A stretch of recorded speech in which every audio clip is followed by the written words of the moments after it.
ಆಗೇನು ಮಾಡಿದ್ರು ಕೇರಳದವರು ಚಾಟಮಾರರು ಅಂತಾರೆ, ಕೇರಳದವರು ಶಿಕಾರಿ ಮಾಡೋರು ಅಂತ ನಾವು ತಿಳ್ಕೊಂಡಿದ್ದು. ನನಗೆ ಅಲ್ಲಿಂದ ಕುಶಾಲನಗರ ಟ್ರೈನಿಂಗ್ಗೆ ಪೋಸ್ಟ್ ಆಯಿತು. ಆಗ ಒಬ್ಬ ನನ್ನ ಸ್ಟಾಫ್ನ ಹೊಡೆದಾಕ್ಬಿಟ್ಟ ವೀರಪ್ಪ ಅಲ್ಲಿ ಬತ್ತಿದ್ದಂತೆ ಇಂದ ಅಲ್ಲೆಲ್ಲ ಆನೆ ಹೊಡಿತಿದ್ದ. ನನಗೆ ಆಮೇಲೆ ಸರ್ ನಿಮ್ಮ ವಾಚರ್ನ ಹೊಡೆದಾಕ್ಬಿಟ್ಟ ವೀರಪ್ಪನಂತೆ. ಇವನು ಹುಡುಗ ನಾನು ಆಗ ಚಾಟಮಾರು ಆನೆ ಕೇರಳ ಬಾರ್ಡರ್ ತಾನೆ, ಕೇರಳದವ್ರು ಹೊಡೆದಾಕರ ಅಂತ ನಮ್ಗೆ ಆಗ ವೀರಪ್ಪ ಅಲ್ಲೆಲ್ಲ ಕಾರ್ಯಾಚರಣೆ ಶಿಕಾರಿ ಮಾಡೋದು ಈ ಕಡೆ ಅದು. ಬಟ್ ಏನಪ್ಪ ಅಂದರೆ ವೀರಪ್ಪಂದು ಒಬ್ಬನೇ ತಿಂತಿರ್ಲಿಲ್ಲ, ಸಮಪಾಲು ಸಮಬಾಳು ಅಂತಾರಲ್ಲ ಹಂಚಿಕತೆ. ಅದರಿಂದ ಅಷ್ಟಿನ ಅವನು ಬಚಾವದ, ಮೋಸ ಮಾಡಲಿಲ್ಲ ಯಾರಿಗೂ, ಎಲ್ಲರ ಜೊತೆ ಚೆನ್ನಾಗಿದ್ದ. ಆಮೇಲೆ ವೀರಪ್ಪ ಒಂದೇ ಕಡೆ ಮಲಗ್ತಿರ್ಲಿಲ್ಲ, ಅವನಿಗೆ ಸಪ್ರೇಟು.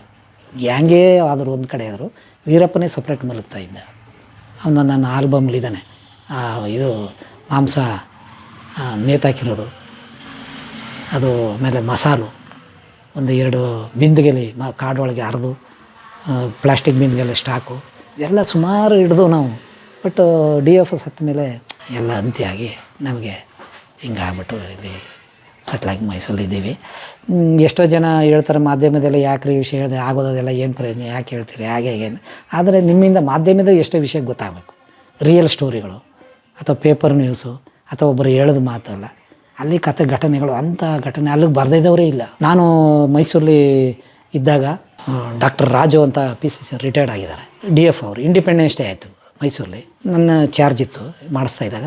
ಎಲ್ಲ ಫ್ಲಾಗಿಗೆಲ್ಲ ಆರಿಸೋದು ಮಲ್ಸಟ್ಟಿ ನೀನು ನೋಡೋಕ್ಕೆ ಯಾರೋ ಒಬ್ಬರು ಬಂದಿದ್ದಾರೆ ಡೆಹ್ರಾಡೂನ್ನಿಂದ, ಅವ್ರಿಗೆ ನೀವು ವೀರಪ್ಪ ನೋಡಿ, ಅವರೊಬ್ಬರು ನನಗೆ ಡೆಹ್ರಾಡೂನಲ್ಲಿ ಒಬ್ಬರು ಇದ್ದಾರೆ ವೀರಪ್ಪನ ಡ್ಯೂಟಿಲಿ ಇದ್ದವರು ಅಂತ ಕರ್ಕೊಂಡು ಗೆಸ್ಟ್ ಹೌಸ್ಲಿ ಕೂತ್ಕೊಂಡು ಹೇಳಿ ಮಾತು ಕೇಳಿದ್ರು, ಎಲ್ಲ ಕಥೆನೂ ಹೇಳಿದೆ.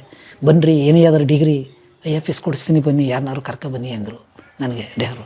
ಹೌದು ಅಲ್ಲಿ ಇದ್ದು ಬಂದಿದ್ದೀರಲ್ಲ, ಬದುಕಿದ್ದೀರಲ್ಲ, ಹಿಂಗೆ ಒಬ್ಬೊಬ್ಬರಿಂದ ಮಾಡ್ತಾರೆ. ಬಟ್ ಏನಪ್ಪ ಅಂದರೆ ಇಲಾಖೆಯಿಂದ ನನಗೇನೂ ಸಿಕ್ಕಿಲ್ಲ, ಒಟ್ಟು ಬದುಕಿದ್ದೀನಿ.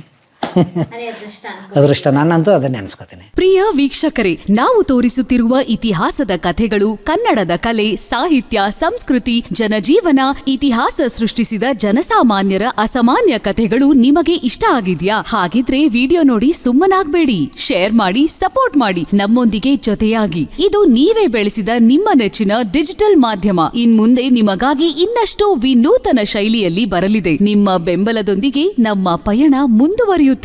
ಸಾಮಾಜಿಕ ಬದಲಾವಣೆಗೆ ಜೊತೆಯಾಗಿ